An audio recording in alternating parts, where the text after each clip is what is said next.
வீட்டுல உள்ள எல்லாரையும் சேரன் கன்வின்ஸ் பண்ண ட்ரை பண்றாரு. பாண்டி வேலை பார்த்துக்கிட்டு இருக்கப்ப வானதி பொண்ணு வீட்டுல இருந்து வந்தாங்களா, என்ன சொன்னாங்கன்னு பாண்டி கிட்ட கேக்குறாங்க. பாண்டி சொல்றாரு, வந்ததுக்கு என்கேஜ்மெண்ட்ட பிக்ஸ் பண்ணிட்டு போயிட்டாங்க.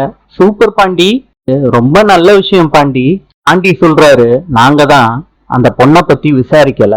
பாண்டி, உங்க அண்ணனுக்கு கல்யாணம் ஆனாதான் நமக்கு கல்யாணம் நடக்கும். சோழனும் நிலாவும் பாண்டி கடைக்கு வர்றாங்க.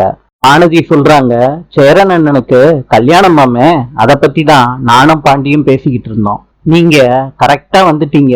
சோழன் சொல்றாரு, இந்த கல்யாணத்துல ஏதோ தப்பா இருக்க மாதிரி இருக்கு. ஆனதி சொல்றாங்க, என்னாச்சு உங்களுக்கெல்லாம்? அவருக்கே பிடிச்சுதான் இந்த கல்யாணத்தை ஏற்பாடு பண்ணியிருக்காரு.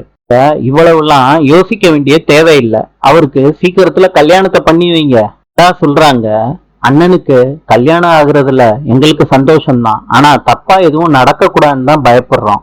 வானதி சொல்றாங்க, கல்யாணமே ஆகாம இருக்கிறதுக்கு தப்பா கல்யாணம் ஆகி அதுல வர பிரச்சனைய ஃபேஸ் பண்றது எவ்வளவோ நல்லதுன்னு தான் நான் சொல்லுவேன். நாளை சந்திப்போம்.